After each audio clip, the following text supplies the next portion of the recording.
You sure that the evidence shows that so messed up today? I can't remember. You sure that the evidence? You sure that the evidence you shall give to this court and jury in this trial shall be the truth, the whole truth, and nothing but the truth? Yes, I do. I'm doing it 5 today. Okay, me too. Almost there. Ms. Barrett, we're done. Please state your name. Dana McGuire. Please state your occupation. I am a psychologist. Please describe your education and training. I received my BA from Campbell State. And Cheney. And training. I'm like, I thought you said I heard training. no. I heard training. Maybe you could hear better. Just start over. Slowly and clearly. And loudly. And loud. Wait, start over with the first question. Back up to like your last Question number 3. Yes, thank you. Please describe your education and training. No, I didn't say overemphasize. Just enunciate clearly. I was trying to. I know, but you're over. You're back talking. No. You just want to be. That's all. Go ahead. This is falling. I don't want to hear it. Go. Please describe your education and training. I received my BA from Campbell State University in Haddonfield, South Carolina, graduating with the highest honors. My major field of study was psychology. I have also received my master's degree in psychology, where my emphasis was on sociological and psychological dysfunction within the family structure. I did write a thesis in college entitled Passive Behavior and Learned Helplessness in Interfamilial Relationships. I also instituted a family crisis intervention training program that I put in the Haddonfield Police Department. This program is now being instituted in different police departments across this country. How many years have you been a psychologist? 17 years. How many women have you seen? Roughly 500. How many women have you interviewed? Well over 300. Please state your written works. I have written works. I've written numerous articles for periodicals and magazines, and I also wrote a book entitled Living in Hell, The Life of a Battered Woman. Your Honor, we would like to establish Ms. McGuire as an expert witness. Absolutely Your no Honor. objection Your to Honor. that.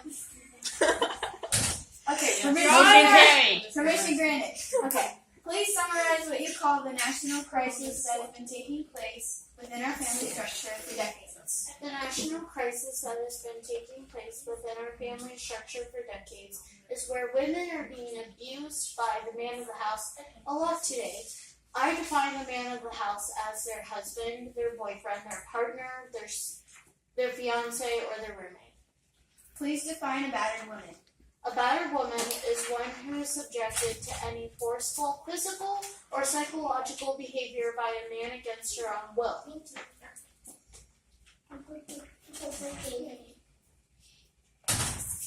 Yeah. Please define a battering couple. A battering couple is where one of the spouses starts to beat the other spouse. In order to be classified as a battering couple, the couple must go through at least 2 battering cycles.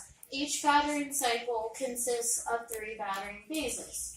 Please describe the first phase. The first phase is where the man starts to build up his tension and his anger. This damage that is done here in the first phase is minor physical violence and verbal abuse. This phase may last anywhere from several weeks to several months. The battering man starts, his anger increases, and the battered woman's anger also starts to increase. Please describe the second phase. Once the first phase concludes, the couple enters the second battering phase also known as the acute battering phase. This phase can last from a few hours to several days. The devastation done here is major physical violence and verbal abuse. The battering man starts to release out his tension, and the woman becomes very passive. Can the acute battering phase be prevented? Because of its unpredictability, it cannot. Please describe the third phase. The third phase is what I like to refer to as the honeymoon phase. Both husband and wife are extremely kind and loving to each other. The battering man has felt like he has released his anger and his tension. And the battered woman secretly feels inside that the man's battering was all her fault, and that if she can correct her behavior, then her life would be perfect. This cycle is usually repeated over and over again until the couple either kills one another or separates. Okay, Audrey, one thing. You need to say there that the man feels like he has taught the woman a lesson.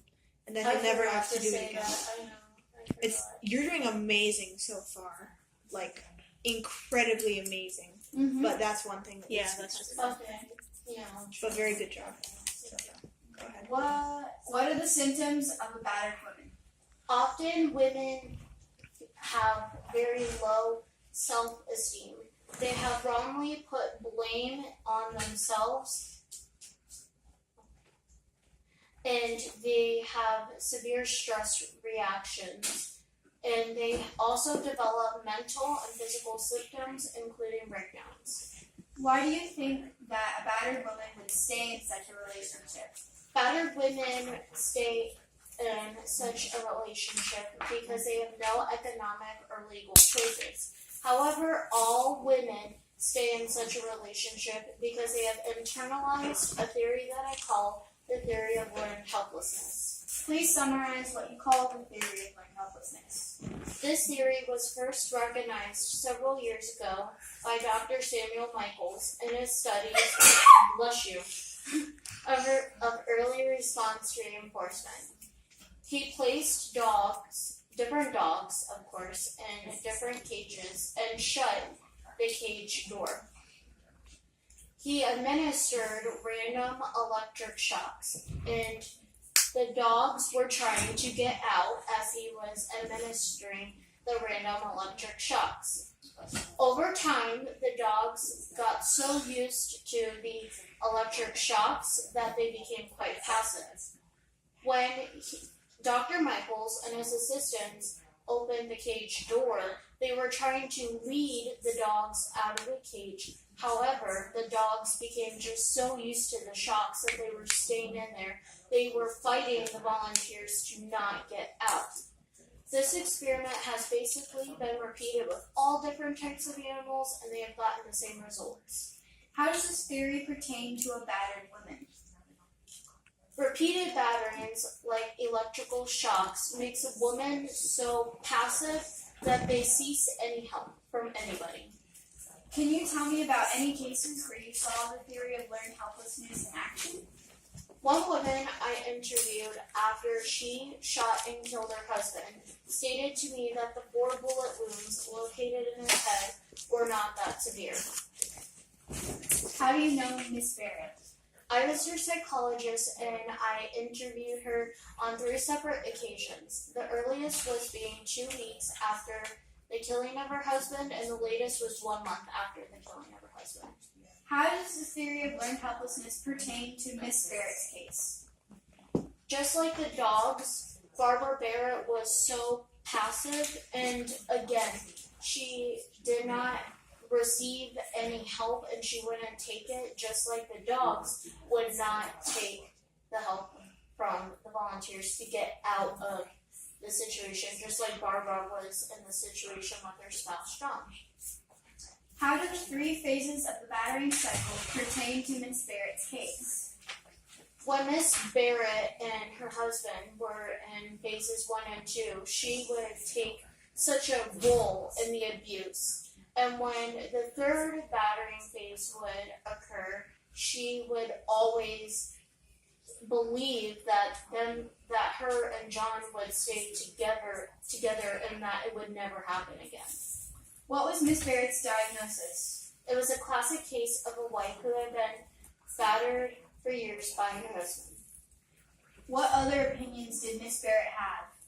In my opinion, given her extreme dependency, she really did not have any options. In your expert opinion, why did Miss Barrett shoot and kill her husband?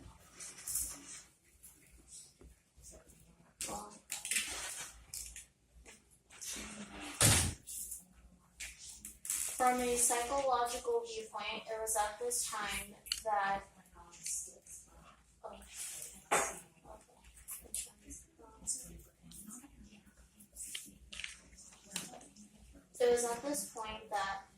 her husband was capable of causing her serious injury and even death. It was simply charges onto a charging station.